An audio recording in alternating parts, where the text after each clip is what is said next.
24 minutes before 10 o'clock. Thank you for tuning in this morning. It's an interesting combination of topics that we have that we're going to talk about right now. On the phone is Gail Harris. She is an award-winning writer. She's a teacher of the intuitive process. I mean, right there, you could spend some time talking about that, right? It's a fascinating thing. She's also the parent of an adopted child, and she's a contributor to magazines and parenting blogs. And she's also talking about a book called Finding Zoe, a deaf woman's story of identity, love, and adoption, co-written by Brandy Raris, if I'm saying her name right, who lost her hearing at the age of 6. So there's a whole other topic right there that we could focus on, the loss of hearing. So let's just go to Gail and say hi, and then we'll take it from there. Good morning, Gail. How you doing? I'm doing great, Larry. Thank you so much for having me on. Does your intuition tell you that this is going to be a great interview? Yes, it does. How about you? You know, sometimes that is funny that you say that, because sometimes I have an intuition about whether an interview will go well or not. Sometimes you just kind of know. Not usually from the prep material, but like the first few sentences from the guest. Well, that just goes to show really how our intuition works. You know, we all have it, and I think that we use it so much more than we really think we do. You know, and that's just a perfect example. That so let me ask you a question. So when you, did you ever have a sort of a gut feeling or intuition that it isn't going to go well? Do you do it a little differently, or how does your intuition guide you? I know you should be asking me the questions, but it's just such an incredible topic. That's well. I kind of gave you an opportunity to ask that question. It wasn't my intent, but I'll be honest with you. My how do I say this? My hope is that the listeners take something away from every interview. Right. So if it's good or not good, I try to still extract from the guest, which we're going to do. We're going to extract from you. Right.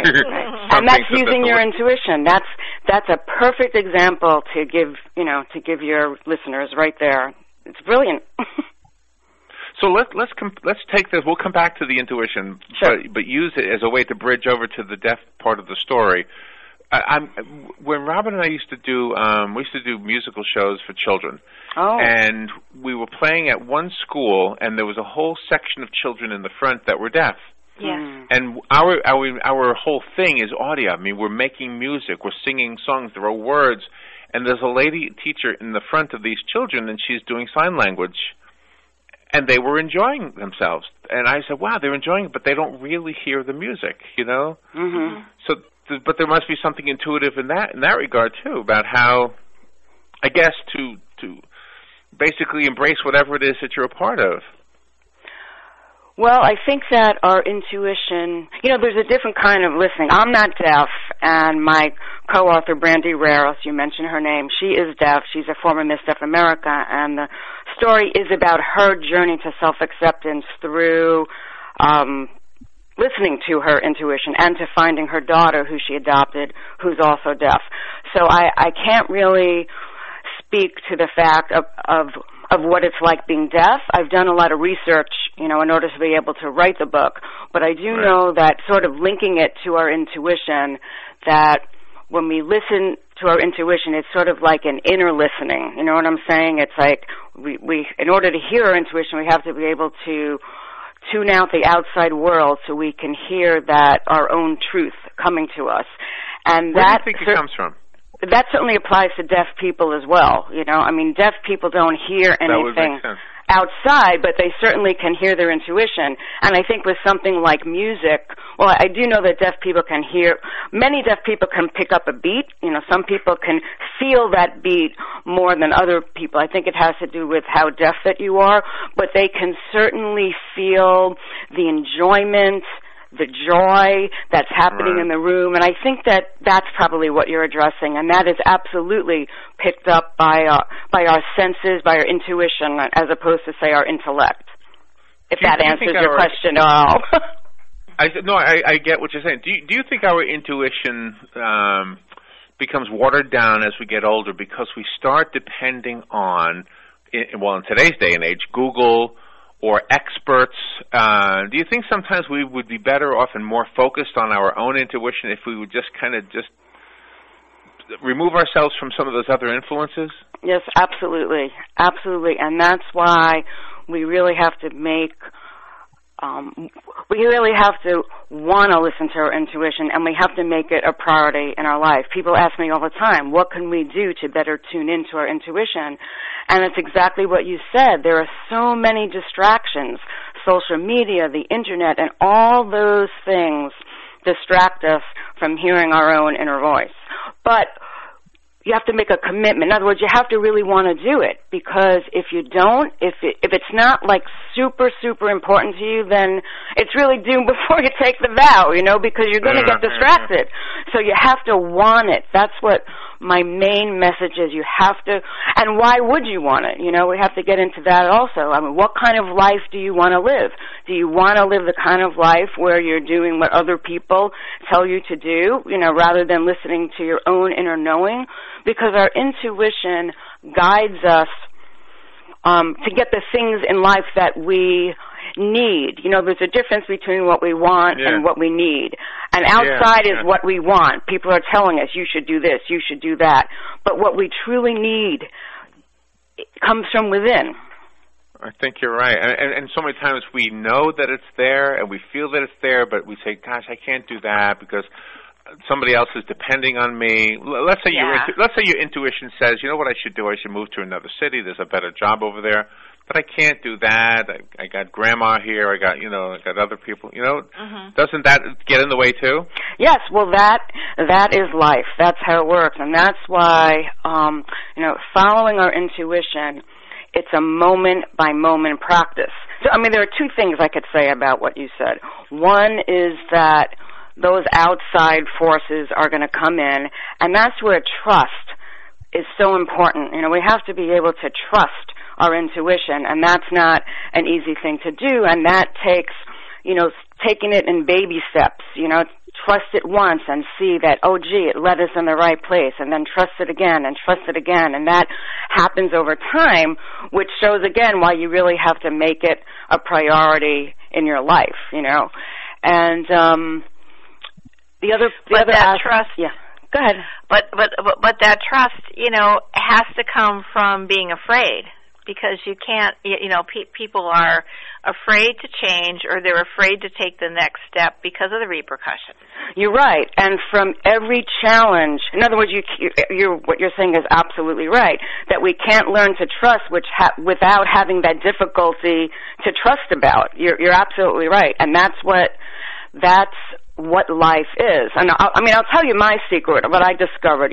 Trust is this big word, trust with a capital T. But for me, the big secret that I've learned to trusting myself and trusting my intuition is not about making this like global statement, like from now on, I'm going to trust. And in 20 years from now, I'm going to trust. It's about taking it every moment at each decision that you have to make. Don't start worrying about what's going to happen in 20 years from now. Just worry about right now. What do I have to do right now? Maybe I'm supposed to move to this other state, and then the thought comes in, oh, yeah, but my grandmother's here, or whatever it is. You get quiet and let your intuition guide you in that moment, and maybe it will say to you, I'm just making it up because it's such a personal thing. No, but that makes sense.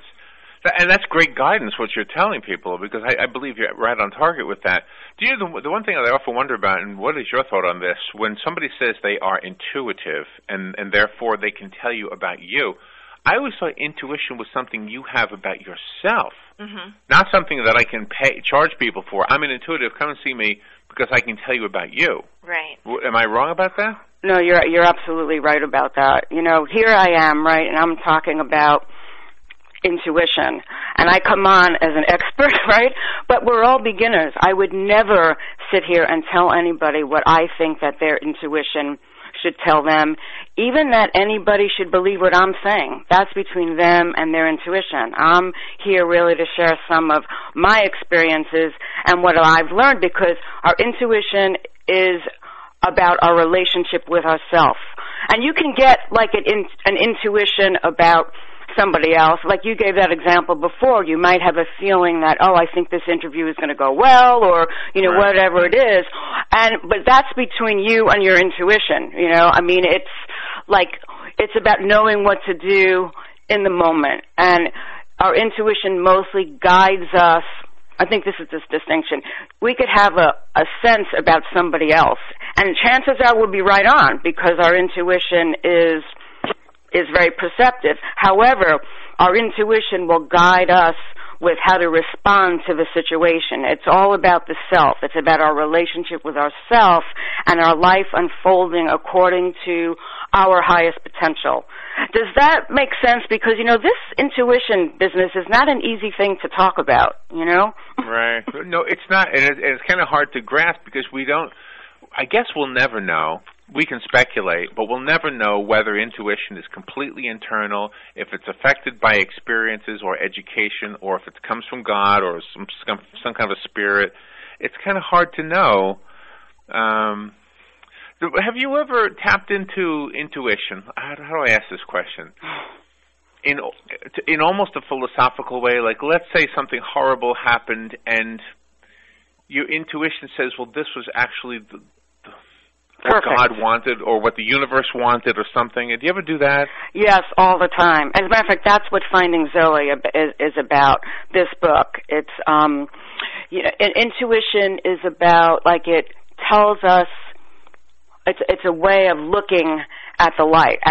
It's a way of looking at life. And in this particular story, there was a lot of heartache and judgment and blame because the little girl Zoe, Brandy's daughter, who she adopted, was in 4 different homes by the time she was 8 months old. And there was a lot of heartache, and there was a lot of judgment and a lot of difficulty.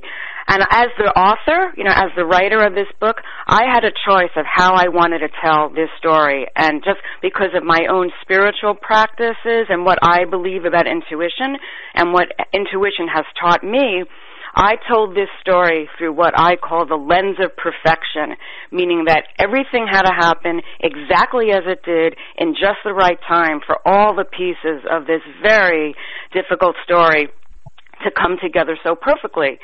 And I wrote the book this way because it really gives an example of taking that lens of perfection, of trusting that there is a higher purpose, or there is a goodness in life, which I believe. I believe that our intuition, for me, it's a spiritual thing, and it's a way of looking at life so that you can look at how our needs truly are being taken care of, even when it's difficult, even at the time when we don't think that it is, because it's so difficult. When we take a step back and look at it, we can see that, and this is my personal belief, that we're being guided by, that there's a goodness to this life, and there's an order to this life, and it's a good order. It's a crazy life, but there's a good order that's guiding us, and our intuition helps us to see that. And I've often thought when we look back on our lives, we love doing that because we know how each one of those chapters ends, and it's not so scary as looking forward when you don't know how it ends. But looking backwards is almost like a lesson, like, hold on, why are you so worried about the future? Everything before now, if it didn't turn out completely okay, at least you could see that there was somehow a reason for it. Right. And that's the definition of trust.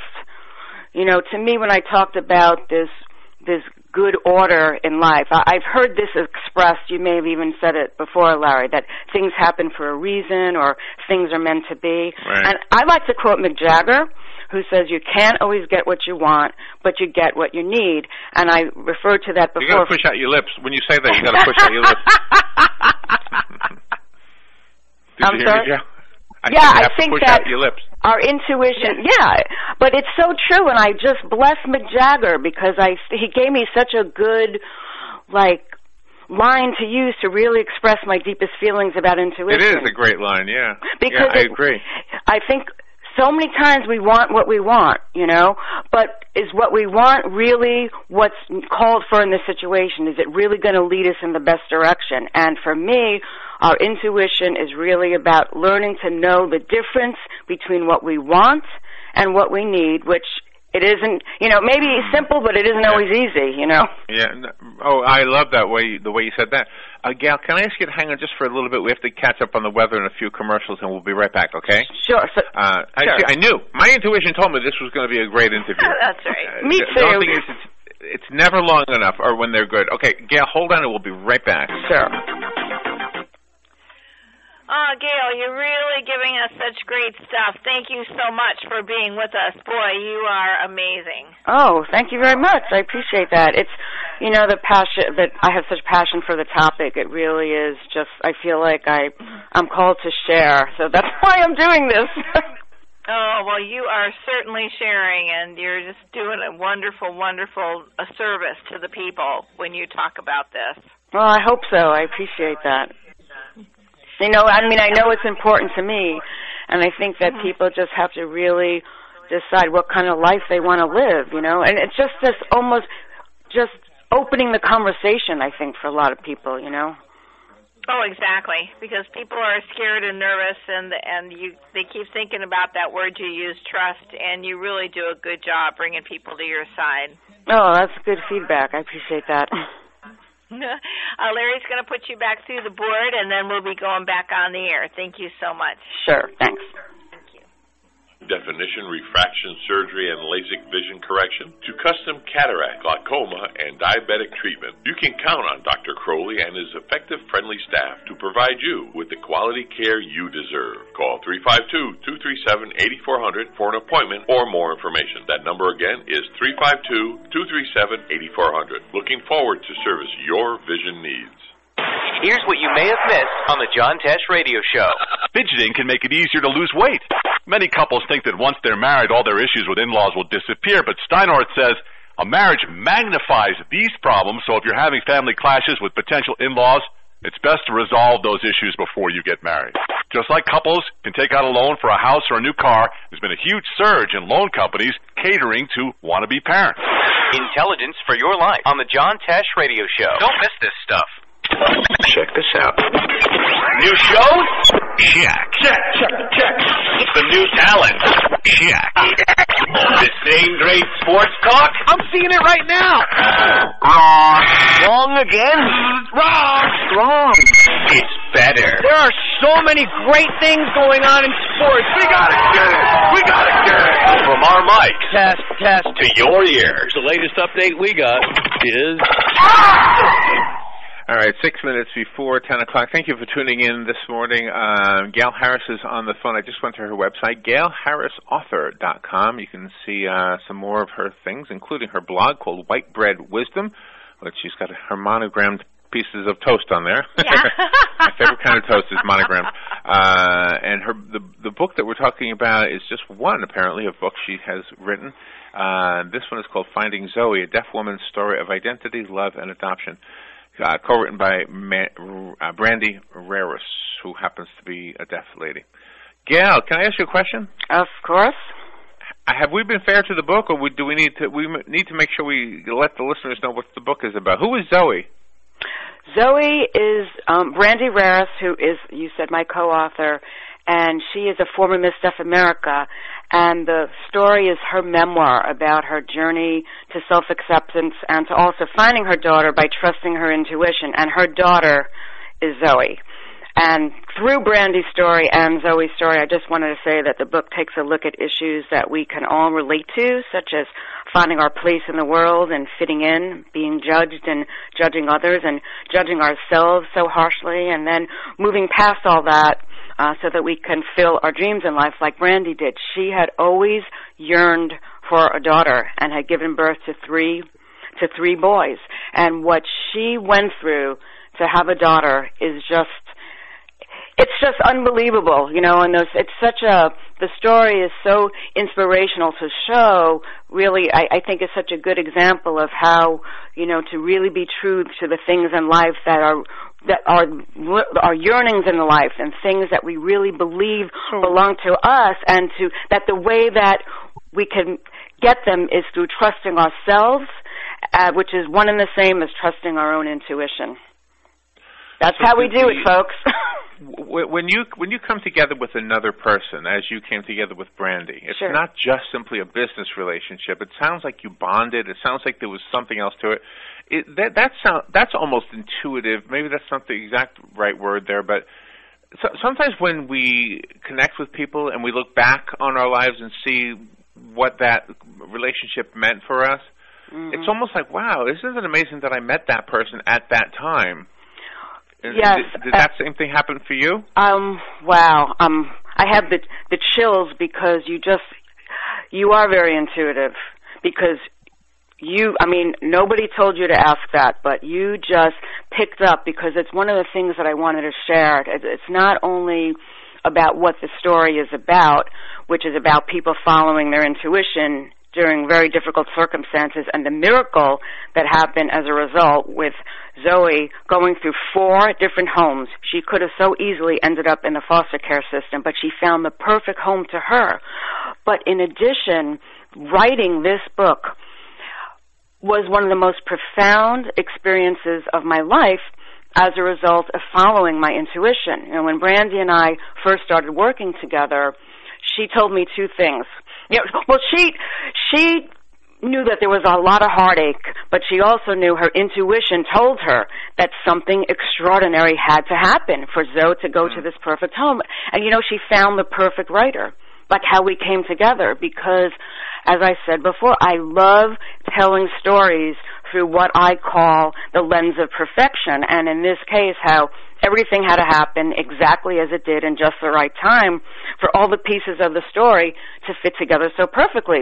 And when Brandy and I began our work, she told me 2 things. She said she didn't see herself being in the book at all, and she didn't think that the fact that she and Zoe were both deaf was integral to the story. And right away, my intuition, like ding, ding, ding, ding, ding, ding, ding, I just had this strong sense that she was mistaken about that. And when I began interviewing her and realized the major role that